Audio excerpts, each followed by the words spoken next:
오늘 말씀은 말라기 2장 10절 말씀 같이 보도록 하겠습니다. 말라기 2장 10절 함께 같이 읽겠습니다. 우리는 한 아버지를 가지지 아니하였느냐? 한 하나님께서 지으신 바가 아니냐? 어찌하여 우리 각 사람이 자기 형제에게 거짓을 행하여 우리 조상들의 언약을 욕되게 하느냐? 아멘. 오늘은 성실한 삶이란 주제로 말씀을 같이 나누도록 하겠습니다.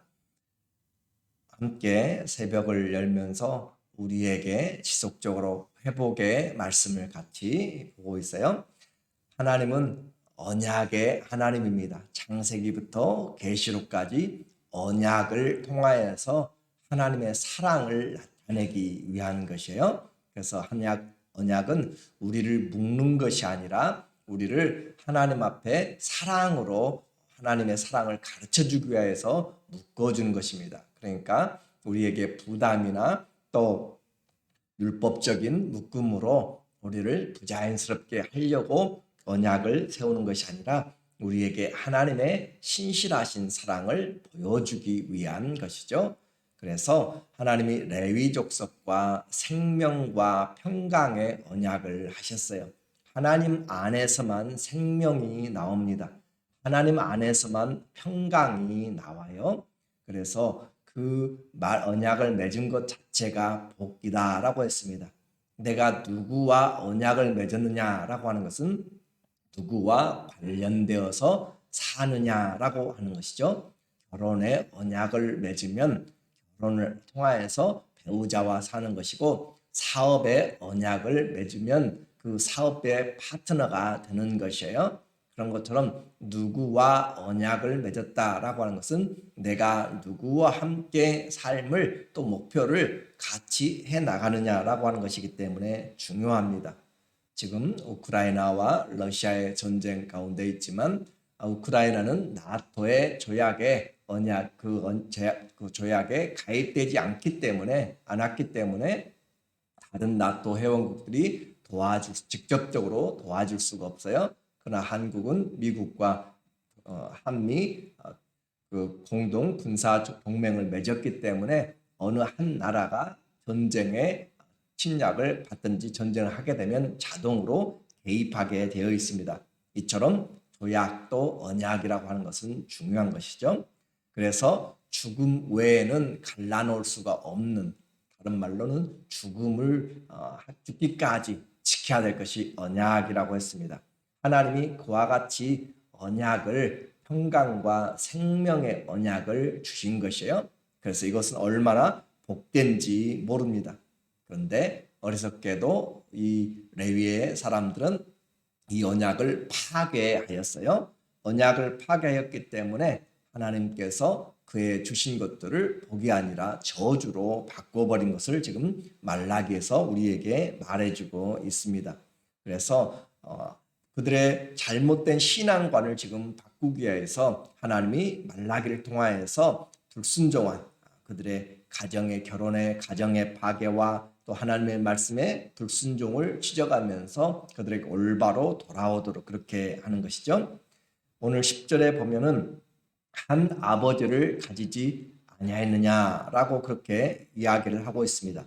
우리는 한 아버지, 그리고 한 하나님께서 지으신 바가 아니냐, 한 아버지요, 한 창조주, 한 아버지 하나님이신데 어찌하여 우리 각 사람이 자기 형제에게 거짓을 행하여 우리 조상들의 언약을 욕되게 하느냐라고 그렇게 이야기하죠. 쉽게 표현하면 한 부모, 한 하나님에게서 났는데 우리는 왜 함께 잘 지내지 못하는가라고 하는 거죠. 궁금합니다. 있을 수가 없습니다. 이런 일을 방지하기 위해서 언약까지 묶어줬는데 그것을 파괴하고 하나님의 말씀을 올바로 하지 못했다라고 하는 거죠. 그래서 말라기 오늘 본문 2장 10절부터 16절 사이에는 우리 개역 한글에는 괴사를 행하였다라고 이야기하고 있고, 또 개역 개정에는 거짓을 행하였다라는 말을 6번씩이나 사용을 하고 있습니다. 그러니까 5번씩. 그래서 거짓, 괴사를 행하였다. 하나님 앞에 약속을 했는데 속였다라고 하는 것이죠. 그래서 이것은 하나님을 두려워하지 않으면 삶이 방탕하게 됩니다. 11절에 보면은 우리 성경 11절에 유다는 거짓을 행하였고 이스라엘과 예루살렘 중에서는 가증한 일을 행하였으며, 여기 거짓이 바로 괴사를 행하였다는 것이고, 유다는 여호와께서 사랑하시는 그 성교를 욕되게 하여 이방 신의 딸과 결혼하였으니, 그래서 거짓과 가증한 일을 행하였다. 하나님을 속이고 신뢰를 저버리는 역겨운 일을 했다라고 하는 거죠. 오늘날 쉽게 표현한다면 이스라엘과 예루살렘, 곧 교회로 표현한다면 교회와 가정에서 지금 일어나고 있는 그 일을 이야기하고 있습니다. 가증한 일로 성적인 타락과 우상 숭배가 바로 관련된 이런 결혼의 문제가 생겼다는 거죠. 그래서 유다는 이방인들이 예배하는 그 이방 여인들과 또 그 사랑에 빠져서 유다가 도망갔고 하나님의 거룩한 성교를 더럽혔습니다. 이방 신도 섬기는 그런 자들, 그리고 그들의 삶을 쫓아가는 삶을 더 이상 종교 생활을 이제 용서하지 않겠다라고 하나님이 작정을 하신 거죠. 이것은 유다에게 해당되지만은 오늘 우리의 신앙에서도 하나님 앞에 우리가 올바로 신앙생활하는지, 하나님을 믿는데 우리의 마음에는 온갖 세상 것들로 가득 차 있는 상황을 말하고 있습니다. 12절에 보면은 이 일을 행하는 사람에게 속한 자는 깨는 자나 응답하는 자는 물론이요 만군의 여호와께 제사를 드리는 자도 여호와께서 야곱의 장막 가운데서 끊어버리시리라. 그래서 예배의 공동체, 또 믿음의 사랑의 공동체는 바른 신앙, 바른 삶을 통해서 견고해지는 것을 이야기합니다. 하나님을 떠난 자의 종교적인 생활이 아무리 예물을 가지고 오고 봉사를 하여도 하나님은 받지 않겠다라고 하는 거죠. 다른 말로 이야기하면 예배가 끊어진 사람, 예배를 드릴 수 없는 사람, 그것보다 더 큰 저주가 없습니다. 하나님 앞에 예배가 끊어진 것, 첫 번째 인류의 살인이 바로 가인이 하나님 앞에 예배를 드렸지만 하나님이 연락하시지 않고 하나님이 받지 않으셨기 때문에, 예배가 거절되었기 때문에 그 분노에서 일어난 것입니다. 예배는 하나님과의 관계인데 그 하나님의 관계가 틀어지게 되었을 때 인류에게 찾아온 가장 불행이요 저주가 된 것입니다. 그래서 예배는 우리의 생명을 걸고 지켜야 될 것이 예배다라고 하는 것이에요. 오늘 우리의 예배, 그래서 하나님은 성령과 진리 안에서 예배드리는 자를 하나님이 찾고 계신다라고 하는 것이에요. 우리의 삶의 예배를 지금 말라기가 이야기하고 있습니다. 와서 예물만 드리고 시간만 드리는 것이 아니라 우리의 행위가 주님 앞에 예배되어지고 있는가라고 말씀하고 있어요. 그래서 하나님 앞에 예배드린 것은 그 언약의 관계에서 하나님이 나를 사랑하시기 때문에 나도 우리도 하나님을 사랑한다라고, 하나님 우리의 아버지가 되고 우리는 그의 자녀가 되는 것이 성경 전체의 하나님의 소망이라고 이야기했습니다. 그래서 그들이 이제 교회에 와서 예배는 드리는데 예물도 가지고 오는데 와서 하나님을 높이는 것이 아니라 원망과 불평으로 가득 찬 그런 모습으로 하나님 앞에 모여 있다라고 하는 거죠. 13절에 보시면 우리가 이런 일을 행하나니, 제가 앞에다 안 띄는 이유는 여러분이 성경을 봐야 기억나지, 듣기만 하면은 곧 잊어버리니까 그래요. 13절에 너희가 이런 일도 행하나니 곧 눈물과 울음과 탄식으로 여호와의 제단을 가리게 하는도다. 눈물, 울음, 탄식으로 하는 것은 우리가 이 사람 회개하고 많이 운다라고 생각하는지 모르는데 그런 부분이 아닙니다. 이것은 그들의 기도가 하나님 앞에 올바르게 응답되지 않자 잘못을 행하면서도 그들이 우는 소리, 불평한 소리로 가득 채웠기 때문에 그렇습니다. 기도의 응답은 내가 기도만 열심히 한다고 응답되는 것이 아니라 우리의 삶이 성실해야 됩니다. 언약에 충실할 때 응답이 언약을 따라서 오게 됩니다. 그러나 유다는 바로 이와 같은 하나님의 언약, 가장 기본적인 하나님의 언약과 가정의 결혼의 언약을 어겼고 거짓을 행하였습니다. 14절 너희는 이르기를 어찌 됨이니까 하는도다.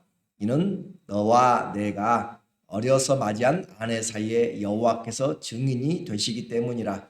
그는 내 짝이요 너와 서약한 아내로되 네가 그에게 거짓을 행하였도다. 거짓 괴사를 또 행하였다라고 이야기합니다.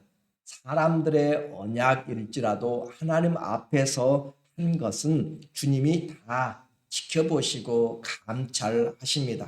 성경의 결혼의 목적은 사랑만이 아닙니다. 물론 사랑하니까 결혼하게 되지만 하나님 앞에서 결혼했으면 하나님 앞에서 신뢰가 필요합니다. 하나님을 증인으로 하고 하나님 앞에서 괴사를, 거짓을, 가증한 일을 행하게 되면 하나님이 미워하신다라고 하는 것이고 그 삶을 하나님이 다 지켜보고 있습니다.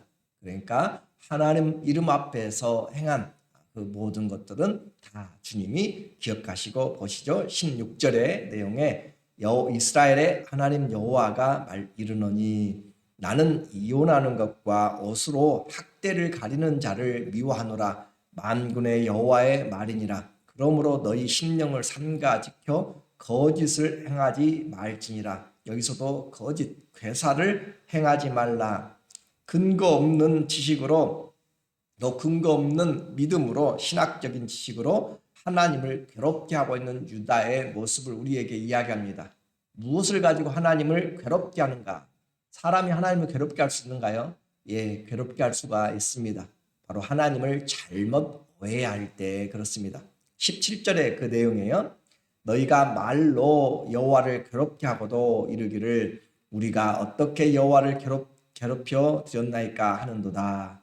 이는 너희가 말하기를 모든 악을 행하는 자는 여호와의 눈에 좋게 보이며 그에게 기쁨이 든다 하며 또 말하기를 정의의 하나님이 어디 계시냐 함이니라. 이 말을 더 쉽게 표현한다면 너희는 이런 말로 하나님을 괴롭힌다. 하나님의 화를 지금 돋구고 있다. 그 말이죠. 돋구지 말라. 그 말입니다.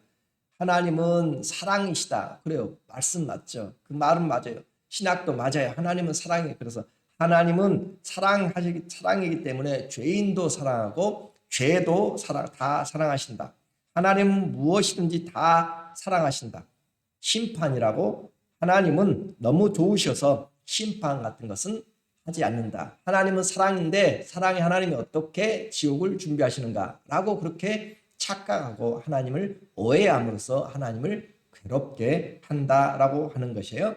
그 말은 곧 오늘 우리의 신앙에서도 하나님은 사랑, 그래요. 사랑인데 인자하시고 오래 참고 노하기를 더디하시는 분이신데 그것을 기대어서 우리의 삶에 회개가 없는, 열매가 없는 삶을 그냥 방종하게 살아도 되는가 하는 것은 결코 아니다라고 하는 것을 말씀하고 있습니다.